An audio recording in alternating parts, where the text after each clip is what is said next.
When I was about 13, my neighbour from across the street who we were pretty close with moved out, and a new family moved into his house. My dad talked to the wife's dad once when they were moving in. It was a short conversation, and the man my dad spoke with was boasting about how the husband and wife were lawyers and doctors making a lot of money and were having a baby. My dad was very turned off by the conversation, as he does not like when people discuss income, and we never had any conversation with the neighbours themselves following that. I started high school a year later and joined a flag team. I would be in my front yard working on routines when the husband from across the street came home or would go out and get the mail. He would always give me a wave, and I would politely wave back. We never exchanged a word, only occasional waves. Sometimes when he was getting home, he would stand in the garage and watch me for a couple of minutes before going inside.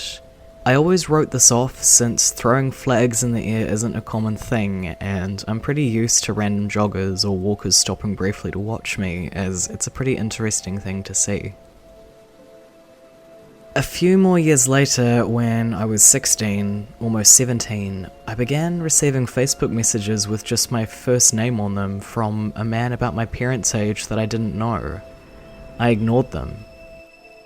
After they are clearly marked read by me, I receive another message with my name and a link to my job's website for some random product saying, "Can you get me a discount?" My job isn't listed on my profile, and I assume it's someone my parents know since he seems to know my name and where I work. So I ask, "Who is this?" He instantly replies with, "I am your neighbour across the street. How old are you?" Now, we had a neighbourhood Facebook page, and I went to see if this guy was a member, thinking maybe he found me there, and nope. Nobody with that name was a part of the group. Looking at his profile picture, I recognised him as the husband from across the street. I was initially confused how he found my profile, as my name is very Italian and very hard to spell. It was also really hard to guess my name, since none of my family had ever had direct contact with him, or had ever introduced themselves to him directly.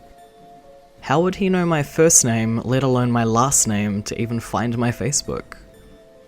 Well, one morning before I started getting these messages, I was heading to school, and I noticed somebody had gone through my car. I never locked it since we lived in a good area. Stupid, I know. Nothing was taken, not any money or any weed that I had, but 3 cashed checks and some mail that were in the glove box were all laid out on my passenger seat neatly. The contents of 2 bags I had were dumped out onto the back seat. All of the mail and checks had my personal information on them, including my first and last name. As for him knowing where I worked, my job is at a chain electronics store with a very recognizable uniform. I assume that he had seen me coming and going from my house in my polo, and that's how he knew where I worked to even send me that link to my job's website. After ignoring him, he would continue to send me messages, often saying "Hi," my first name, and just those annoying Facebook waves.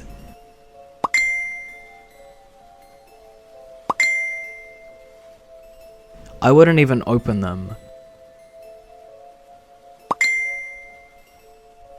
One evening, I received another one saying, "Are you watching the Olympics?" This royally creeped me out. My living room had a giant window in the front of the house with no blinds, only curtains, and you could see right in from the street. The TV was clearly visible through this window, and yes, in fact, I was watching the Olympics. This man was watching me in my living room from his house across the street. I shut the curtains. I got another message with a question mark a couple of days later, and I kept receiving hello messages for the next couple of months. This happened until I moved out with my mother following my parents' divorce. I figured out how to block people on Messenger, and I refused to go over to the house as my dad was moving out to avoid contact with him. So, to the creepy guy who lived across the street from me, do me a favor and let's not meet.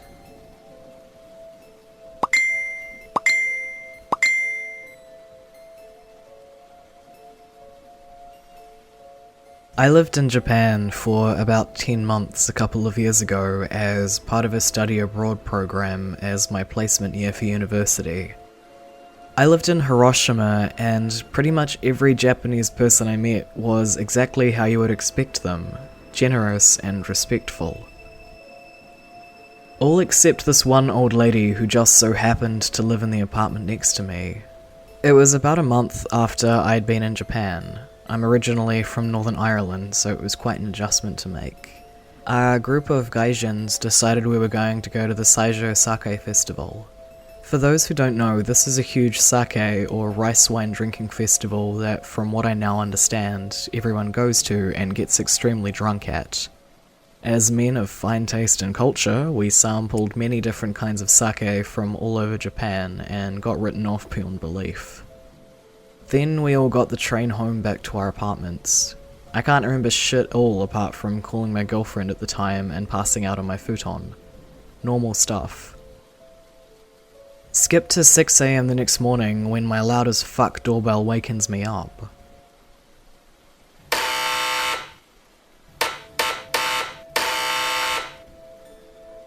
My apartment is extremely small, so the noise is extremely loud. I check the time and I'm confused as anything, but assume it's just my friend from downstairs who wants to talk about last night. I look through the peephole in my door and see a police officer standing there. The first thought that goes through my mind is, oh my god, what the fuck have you done when you were drunk last night?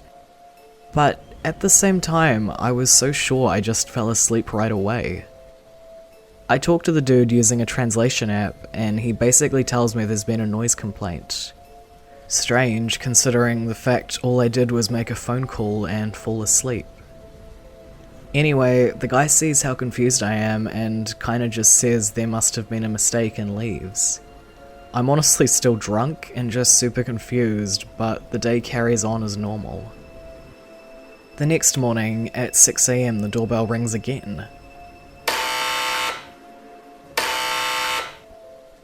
I already kind of assumed what it was going to be this time, and what do I see through the peephole? 2 police officers. The same conversation goes down, and I convince them that there's been no noise.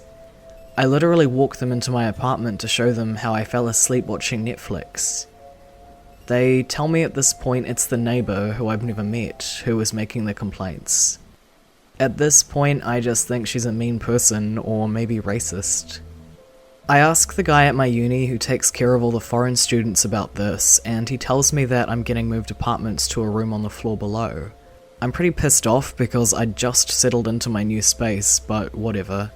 He plans on coming tomorrow morning with the landlord to move my shit out and check my new room is okay.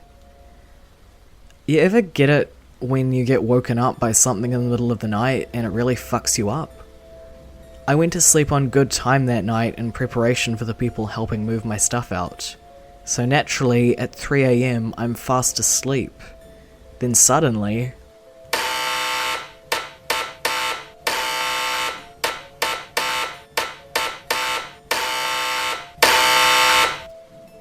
my doorbell is just constantly ringing. It's fucking deafening, and of course it's woken me up straight away. I can't even begin to tell you how scared I was. I couldn't even move. I didn't even want to move. After about a minute of what felt like incessant noise, there was complete silence. I make my way over to the front door to look through the peephole and I see nothing, but I just know it's the psychotic neighbour.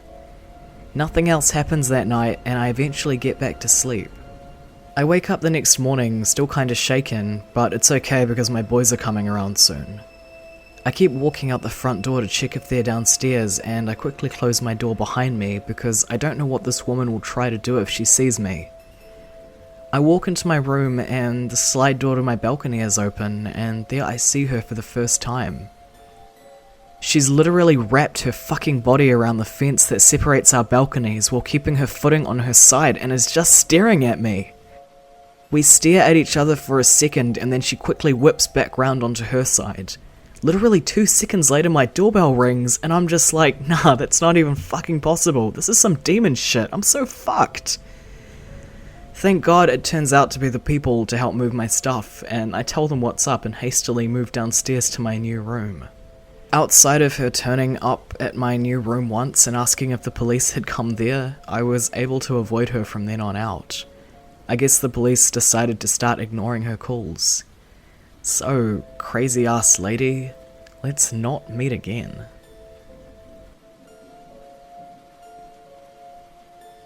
The events of this story happened between 2005 to 2009, when I was aged 9 to 13.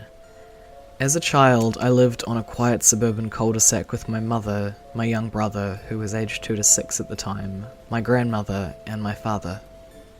There used to be a big open field near my bus stop where all the kids would play, and across the street was a house occupied by an old married couple. We'll call them Ruth and Frank. My grandmother and I would frequently run into this lady while going to various yard sales since I would accompany her.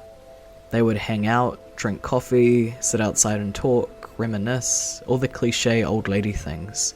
My mother eventually became friends with her, and the three would mingle whenever Ruth would come over. It was great for me because I would get Beanie Babies, plushies, Hot Wheels, candy, or whatever she felt like bringing over for me on a daily basis. Just a generally nice lady. One day my mother and Ruth were talking, and the topic of Ruth's husband came up.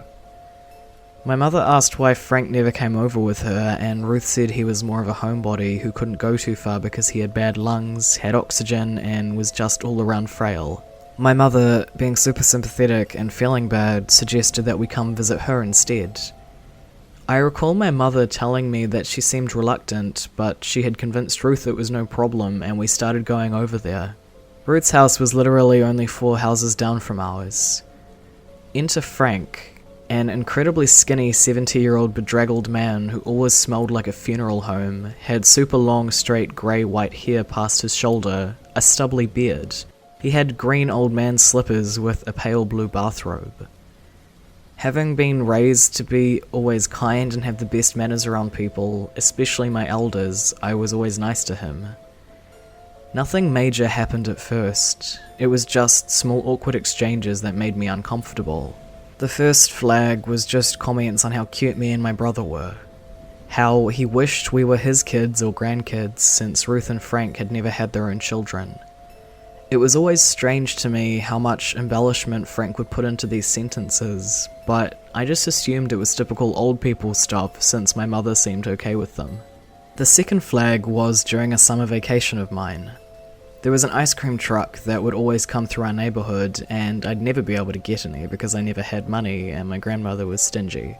She would just say, "That's too expensive, we'll go to the store and get some later." Of course this never happened. Anyway, when we went over one time, I remember asking her about money, and Ruth said I could help with some chores and get cash in return. Interested in the possibility of money and ice cream, I eagerly agreed and assumed I could just avoid Frank. One of the first jobs she assigned me was to pull weeds in the small flower bed in the front yard. So I came over the next day to pull weeds. Ruth wasn't there when I knocked on the door, but Frank was. Slightly put off by this, I said I could just come back later, but Frank told me it was supposed to rain the next few days and I wouldn't want to pull weeds in the rain. Thinking he had a good point, I agreed, and he gave me a pair of oversized yard gloves and I got to pulling weeds. Frank came out on the porch a few minutes later, sat down in his lawn chair and made an awkward comment about keeping an eye on me while I work so no one comes and takes me. He followed it up with a compliment. I don't remember if I said anything, but I did try to ignore him and keep weeding. The plastic bag I had been using to throw the weeds away was getting full, so I looked up to Frank to ask if I could get another bag, and he was full on rubbing himself beneath his robe. However, as a dumb kid, I got confused, and he quickly switched the positioning of his hand and started talking about dry skin and itchy legs. Fucking itchy dry legs. I did eventually ask him about the plastic bag, and he went inside to grab another one. The rest of that day went quickly since I rushed to get done as I wanted to leave, but I also wanted to finish and get my money. Frank stayed inside for the remainder of the time I pulled weeds. After I finished up, I knocked on the door and told him I was done. He inspected my work, complimented it, and asked me if I felt tired. answering honestly, I said yes. He straight up asked me if I wanted to take a nap in their bed since I worked so hard. Thankfully, my dumbass brain kicked into fuck no mode, and I came up with some reason like having to let dogs out or whatever, and I left as soon as I could.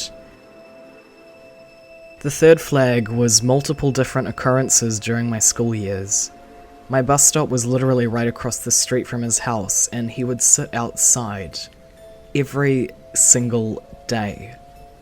Every day, he would either wave at me and my friends or be scratching his fucking itchy leg while we waited at the bus stop.